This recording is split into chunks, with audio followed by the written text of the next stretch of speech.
இந்த மலைக்கு மனிதர்கள் முத எப்போ வந்திருப்பாங்கன்னு நினைக்கிறீங்க? இந்த கேள்விக்கான பதில் யார்கிட்டயுமே இல்லைங்க. மேற்கு தொடர்ச்சி மலையுடைய ஒரு பகுதி தான் மூணார் மற்றும் அதை சுற்றி இருக்கிற இடங்கள்லாம்.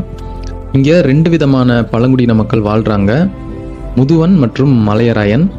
இவங்கெல்லாம் ஆயிரக்கணக்கான வருஷமாக இங்கே வாழ்கிறதா சொல்கிறாங்க. இந்த 2 பழங்குடியின மக்களுமே வேறு வேறு லாங்குவேஜ் பேசுகிறாங்க. ஆனால் இதில் தமிழ் மற்றும் மலையாளத்தோட இன்ஃப்ளூயன்ஸ் கொஞ்சம் இருக்குது. இந்த மக்கள் ஃபிசிக்கலி ரொம்ப ஃபிட்டாக இருப்பாங்க. இவங்கள நான் ஃபஸ்ட்டு எப்போ பார்த்தேன்னா, உடுமலைப்பேட்டையிலேருந்து மூணார் போகிற வழியில் ஒரு கோயில் இருக்குது.